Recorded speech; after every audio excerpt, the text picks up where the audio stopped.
श्री सच्चिदानंद सद्गुरु साईनाथ महाराज की जय. Sai Baba the Master, Chapter 20, The Harbinger of Grace. All the mystics of the world and all saints have declared that the immediate presence of a realized sage is one of the most potent forces in the spiritual advancement of a seeker, sadhak. Contact with them induces in us inner calm and purity, restores our sense of values, wipes out illusory allurements of the senses, and turns us spiritwards with renewed vigor. Besides, when approached in the proper manner, they can enable us to realize that all saints are one in essence. That is why it is necessary for a true seeker after realization to contact several realized souls. The Guru Gita thus says, just as the honey fascinated bee goes from flower to flower, so should the wisdom fascinated person go from Guru to Guru. Some do not realize the need for this and mistake the act of seeing several saints as amounting to deserting their own Guru as a sign of their flickering faith. This may be true in the case of those whose faith is weak, but again, such a condition is a consequence of their initial error. True seekers should first see several gurus, hear their teaching, watch their ways, and only then fix their faith when it naturally abides in course of time. Such a one's faith would not flicker. Besides, it would even help him to realize that his own guru is not merely an embodied mortal, but is the spirit which is the manifest in all guru forms. This is the spirit of the statement quoted from the Guru Gita. It signifies that honey is one though flowers are varied, and a bee, being wise, does not care for the form and color of the flowers but cares for the honey they contain. This is the spirit of Baba's Leela of demonstrating that he is one with all saints. That Baba approves of such an attitude is shown by the fact that whenever his devotee ardently prays for true enlightenment alone and has transcended the erroneous view that seeking the blessings of other saints is contrary to reposing faith in him, he brings him in contact with several great saints and shows that he is one with them. Though I have mentioned some instances in introduction, I shall deal with a few more of such instances in this chapter. R. Sharat Babu 24, B.P. Vijay Kumar 25 and T.D.K. Murthy 27 were old students of our college and they had been regularly attending Thursday bhajans and daily satsang at my house. The three wanted to witness the Kumbh Mela in 1976 in Allahabad. On the way, they wished to take darshan of Samadhi of Hazrat Tajuddin Baba of Nagpur and see Videha Sri Anasuya Mata of Parad Singha 20 miles from Nagpur. All the members of our group look up on all saints as forms of Baba and before visiting any of them pray to him to grace them with the special attention and blessings of the saint so that our faith that he is one of them might be strengthened. Accordingly, the three worshipped Baba and started for Nagpur. I wished them Godspeed and assured them that Baba would go ahead of them and make all the arrangements necessary. Indeed, their experiences on the trip did bear out the truth more strikingly than we could imagine. They first went to Dr. Anil of Nagpur, a devotee of Sai Baba, who had sent them with a letter of introduction to Sri V.D. Dhole, president of the Samsthan at Parad Singha. What happened subsequently was communicated to me in a letter dated January 31st, 1977 by Dr. Anil. I quote the relevant sentences from it. They reached there safely and enjoyed the meals offered by Sri V.D. Dhole. Thereafter, Sri Dhole took them along for having the holy darshan of Sati Mata, that is Anasuya Devi. They stayed there for about 24 hours. Sri Mata allowed them to sleep in her room in the night. On January 29, 1977, the below mentioned message had been conveyed to me from the Samsthan of Parad Singha in Marathi language, and I have been asked to convey the same to you in English. Just at the very moment when they got down to Parad Singha bus stand, the elder sister of Sri Dhole saw a circle of wide circumference, highly shining and celestial dazzling light in the form of a globe momentarily, and that was witnessed by few other family members too. And within 15 minutes after its disappearance, those three of your disciples entered the residence of Mr. Dhole. All members of that family were aware beforehand that something new was going to happen during the forthcoming moments. because hitherto none of them had ever witnessed the above sort of scene or occurrence. When these three were taken to the temple of Mata, she was sitting on the decorated bed encircled by a group of devotees. No sooner than these three entered Sri Sati, Mata murmured rather in a whimsical way, Karate me Ram Ram, by the way of greeting. Then she suddenly asked them, Kon desh kai now? That is, where from have you come? As these three were unable to understand Marathi language, she by herself answered, Dakshina Tele Lokdev Pahayala Alet. That is, you have been supported by godly power, hence God has called upon and bestowed upon you this opportunity to visit me. These three requested her to help them in completion of their sadhana. She replied, Bhajan Kari, Chandra Kahi Halena, Kahi Dolena. That is, you are singing bhajans, yet you are not successful. That is, your cry to reach the destination could not shake his heart. They asked her through Sri Dhole what should be done in order to reach this destination. Sri Mata replied, Hath dharun chalav, that is hath dharun chalav, that is walk hand in hand or strictly follow the words of Guru. Then these Trimurti ventured to ask the originality of Mata, that is who she is. Shri Mata replied, Anusuya हे सर्व जगत प्रसिद्ध आहे. ती Anusuya Satya Yugatil Anusuya Ahe. That is, Anusuya is famous all over the world. The same Anusuya of Satya Yug is here. Then she murmured that these three named their Guru as Master. Master is God. And with these words, with the help of her fingers, she applied the saliva of her tongue on her forehead, that is between her eyebrows. Lastly, these three disciples of yours had placed the photograph of Sri Sai Baba and you before her on the bed. She lifted up the same with her hands and touched mainly your photograph twice or thrice with her tongue. The same photograph was kept by her covered under the sari for the whole of the night. When she touched your photograph with the tongue, she pronounced Rishi, two Rishis, one on hearts. Perhaps this refers to Shirdi Sai Baba and his horse Shyam Karna. She looked at both the photographs for a good length of time. The mysterious globe of light which Sri Dhole's sister had seen just before the arrival of the three young men at their house is, in my view, Sai Baba. I was told Sri Mata Anasuya's revelation that she is indeed the famous Anasuya of Yore was an unique gesture on her part which no one would before could elicit from her. So too, the three young men being permitted to sleep in her room for the night and her unusually cheerful mood in their presence had surprised a few of those present. All this is Sai Baba's grace, reaching these aspirants through the physical form of Mata Anasuya. The truth of this interpretation of incidents is borne out by what Mr. Sharad Babu has to supplement the above details. As we entered Mr. Dhole's house, we were pleased to notice the photograph of Sai Baba hanging at the entrance. Mr. Dhole was excited as he read the letter of introduction written by Dr. Anil. He received us very cordially and said, Your Guru Sai Baba is always with you.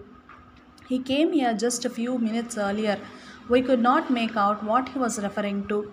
Then he said, to our surprise, that just 10 minutes before we arrived at their house, all the members of his family saw very distinctly a blue luminous light for about 2 minutes in their veranda, exactly where we later stood. The other residents of village put out lights at 8:30 p.m. and the Dholes were all stunned to see the light there at about 9 p.m. As they were all still discussing the phenomenon, we entered their house. In 1967, I was laid up with a relapse of typhoid and was admitted in the hospital at Chirala, Prakasham district, Andhra Pradesh. I wondered why Baba, who almost always intervened in my affairs to set them right, had allowed this to happen. One day, when I was telling my fellow patients and visitors about Sri Sai Baba and other saints, one of the patients told me that there lived at Chirala an old bearded man in rags with matted hair and that he never minded wind, sun, or rain. I was told that he continuously wandered from place to place, resting now and then on the roadside, that he did not speak to anyone, nor did he accept anything from anyone except the one whom he chose. The fellow patient asked me to see the man described and determine whether he was a saint or not. It was on a Thursday morning after my prayer that I was told all this, and at once struck me that probably Baba had used my illness to serve the purpose of getting me in touch with a living great saint. So I at once told my visitor friend to take me to him that day. My friend was at first hesitant to do so and asked me to wait till I was well, but I insisted. My friend first went out and saw where the Holy One was and took me there in the rickshaw. There in front veranda of a thatched hotel was seated a man of about 50 or 55 years, his clothes all dirty and dust-laden, his whole body unwashed, his hair and beard growing long and twined like ropes. He had a leg swollen with elephantiasis. He sat there smoking and blinking at the world like one stupefied. I at first felt that he could be anything but a saint. Even when I stood close to him, he took no notice of me. I wondered whether he was sane at all. Time passed in awkward silence. I tried twice to attract his attention by bowing to him. He did not seem to have noticed it at all. I immediately became aware of a subtle but significant change gradually coming in my mind. All thoughts regarding the Swami and the self conscious waiting on my part and my apprehensions of what the passers by on the road would think of me were rapidly dissolved into a profound inner peace which deepened more and more firmly. I sat down and my body was getting more and more locked up in one posture and it was imbibing the peace.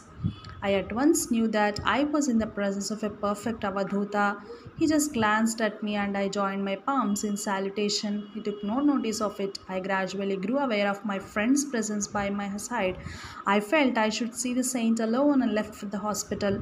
The words of Bhagavan Ramana Maharshi that the inner peace was experienced effortlessly in the presence of a sage is the hallmark of his perfect jnana had sealed my opinion of the Swami. However, I wished to take another chance. Next day, I saw him alone at the same place. During the first few minutes, I met with the same seeming indifference of the sage to my presence, accompanied by the same peace. I bowed to him thrice, and he took no notice of it. A painful apprehension that I was not worth his attention was suddenly occupying my heart. I was in a mood to quit. Suddenly, a way of trying to contact him flashed in my mind. I silently prayed to Baba. Baba, you have demonstrated that you are one with all saints. If it indeed you are identical with this one too, and if you want me to see him often, you have to demonstrate it to me. I shall silently repeat your sacred name 100 times, and if before I finish the number this saint gives me something without my asking, I shall take it that I am his as I am yours. So saying, I started silently repeating Baba's name. By the time I repeated it some 40 times, the saint sat up upright, took out something from his pocket and gave it to me, saying, "Take it." I stretched my hand for it and he placed a cigarette and a matchbox. "Smoke it," he said. I never smoked in my life earlier, nor was I willing to do so then. Just when I was about to say no, it occurred to me that it was I that prayed for some token of grace from him, and I looked on him as Baba. How improper to reject what he designed to offer me as a token of grace. I took it and smoked it, but he immediately offered me another, and I smoked it too. In the meanwhile, the hotel keeper came out and asked Swami what he wanted. "Serve idli, chili powder, and chutney to this Swami," he said, pointing at me. In a moment, a bearer handed me the same which the Swami passed on to me. I almost panicked. How improper for me, who was passing the ninth day of a relapse of typhoid, to eat the stuff. Yet my feelings again told me, this is a test of your faith. That is, Baba, who responds to you through the Swami.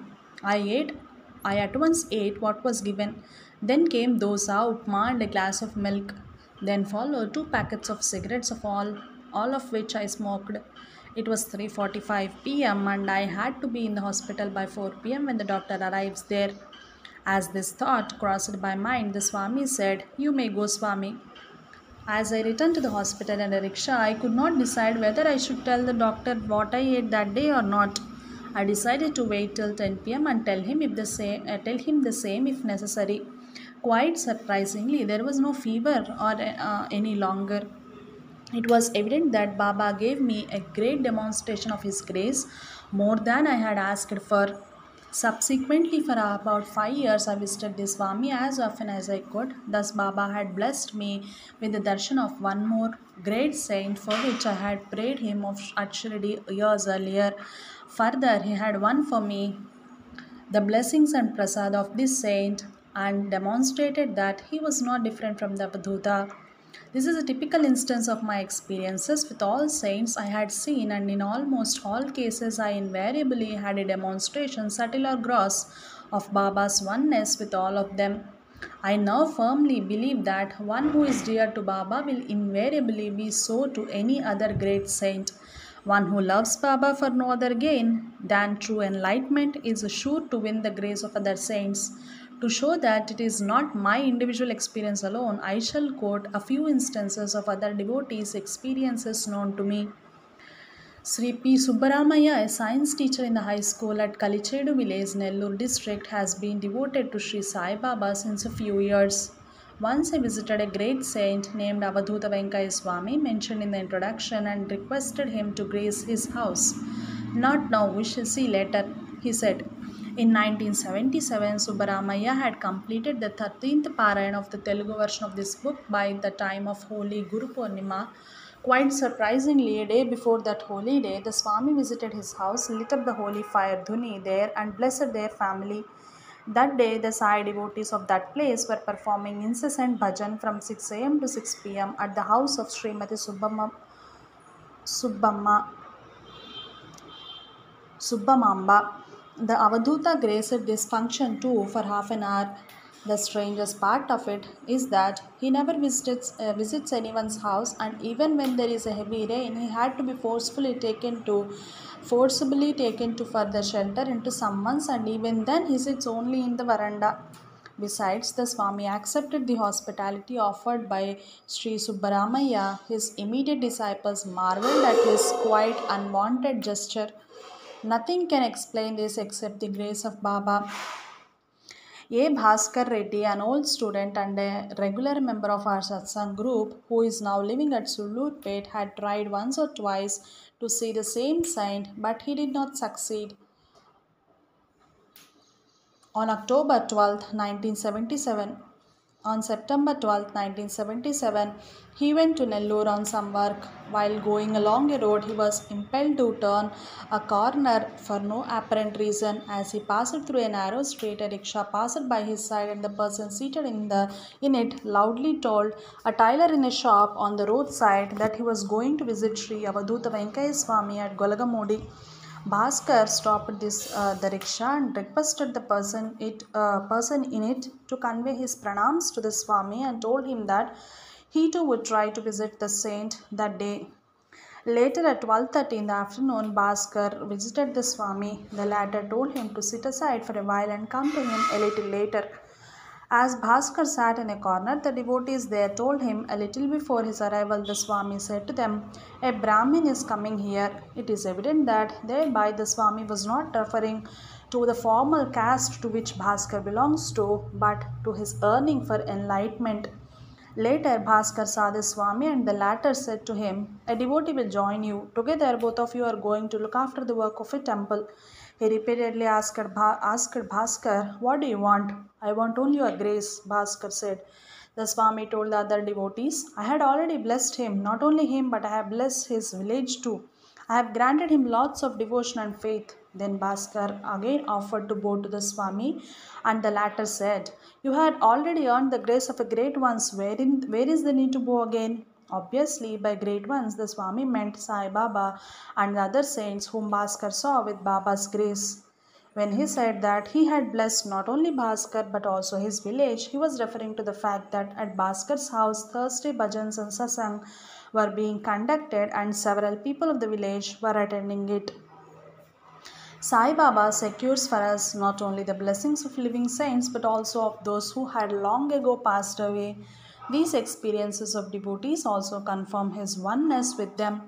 We have noted in the chapter Sai Baba is in all the saints that he had demonstrated his identity with Sri Samarth of Akalkot. Even today, there seems to be a special affinity between these two saints, as the following experiences indicate. Mrs. R. Venkataratnamma, wife of Sri R. Surendra Babu, the headmaster, Jilla Parishad High School, Kota, records her experience. My son Sharad Babu, a close disciple of Sri Bharadwaja, brought a manuscript copy of the life of Sri Akkalkot Maharaj written by his master. He said that I would get peace of mind if I studied and copied out the biography. So I started copying the script devotedly. After a few days, one night I had a vivid dream. An unusually tall sadhu with long hands wearing a dhoti loincloth appeared. He was holding a brass vessel, that is Chambu, in one hand. I had a vivid feeling in the dream that he was Akkalkot Maharaj. He asked me to give him a seer of milk. He clearly told me that I owed him that seer. The next morning I woke up. Till then I had no opportunity to see the photograph of the Maharaj, but later when I saw it, to my pleasant surprise, it exactly tallied with the figure I saw in my dream. I was at loss to know why he asked me for milk, because I had never owed to offer any, either to the Maharaj or to Baba. I conveyed my dream to Sri Bharadwaja, who asked me to offer the milk to Baba the next Thursday, saying there must be some connection which we might not know.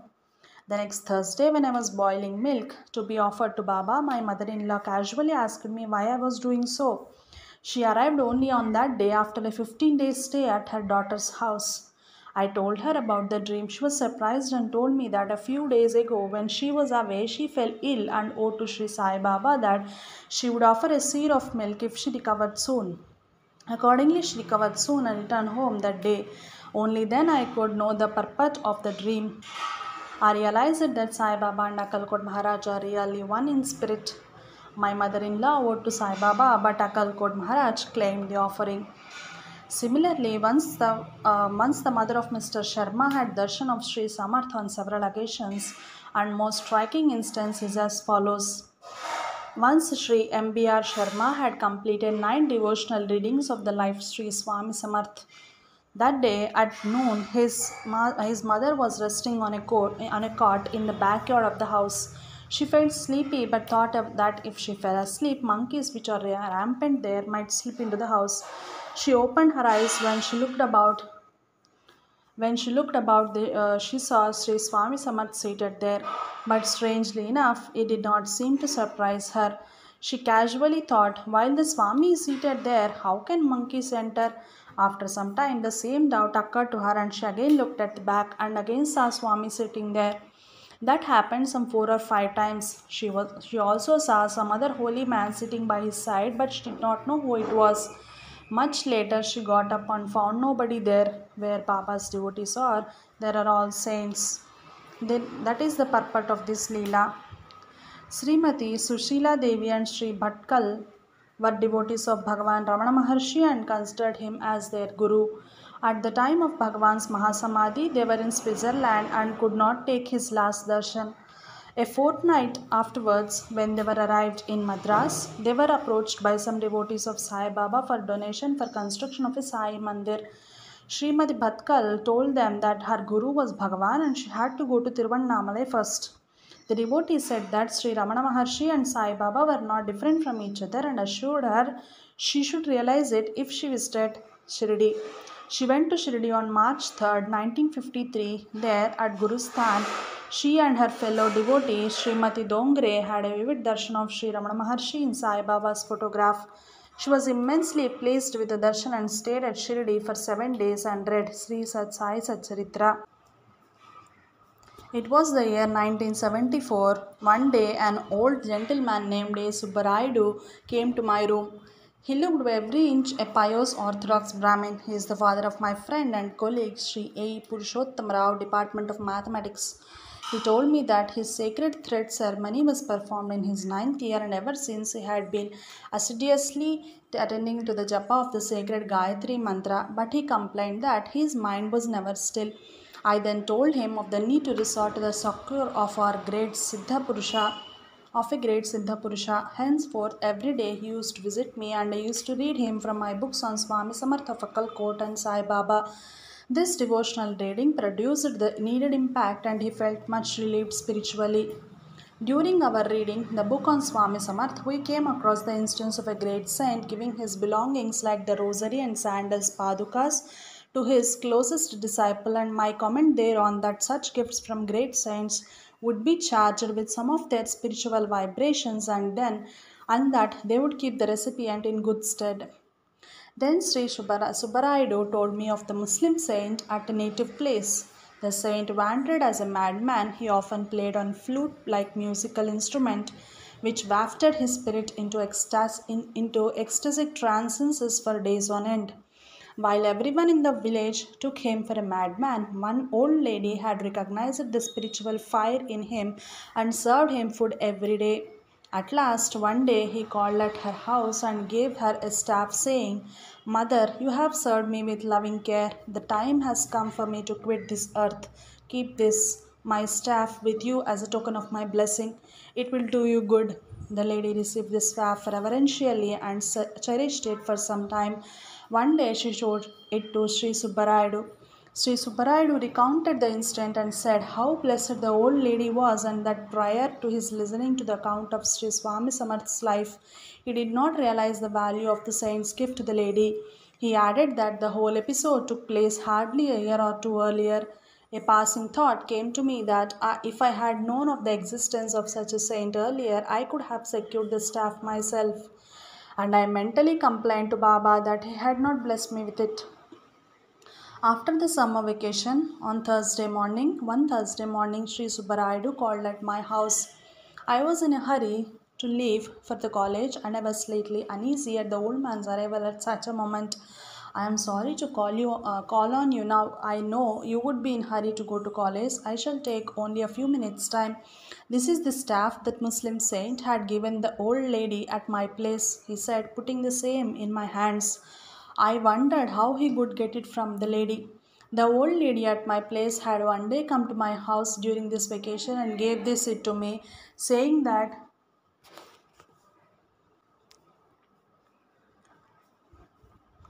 the old lady at my place had one day come to my house during this vacation and gave this to me, saying that she was somehow strongly impelled to do so.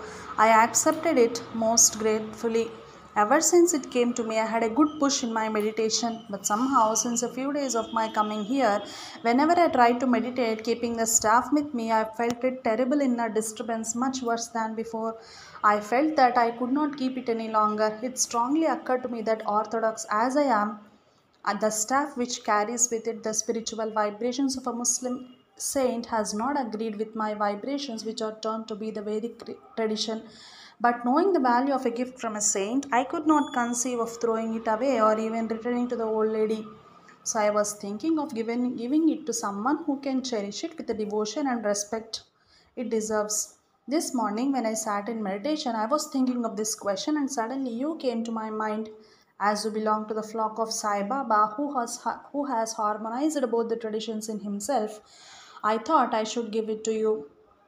The thought was so compelling that I could not help but come with it now. Take it, he said, keeping it in my hands. Think of it all. A pious old man comes on a Thursday immediately after I had finished my prayer to Baba and gives me the very holy object for which I had been longing thought for a moment months ago. Is not Baba the harbinger of grace? The sturdy walking stick stands in my puja room as a testimony to Baba's watchful care of his devotees' holy aspirations. Srimati Kamala of the nearby village writes, when Sri Narayan Maharaj was camping nearby, I wished to see him the next morning and I read Baba's life to secure his blessing. Early next morning, after ablutions, I worshipped Baba's picture and offered him 2 bananas.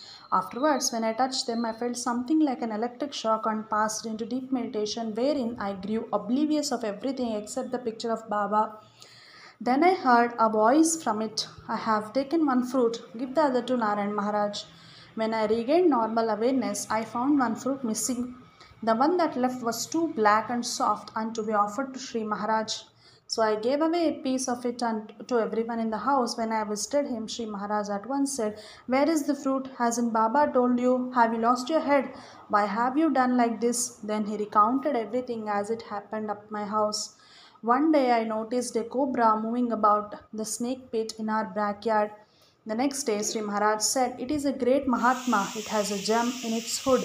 Take care that no one harms it. Where Baba is, there are all the Mahatmas. Henceforth, I meditated every day for some time near the stake pit. For some time, I longed to see Sri Rangana Babu. On December 4th, he visited Sri Bharadwaja and both of them came to our house. Entering my room of worship, he said, "Your puja room is quite peaceful."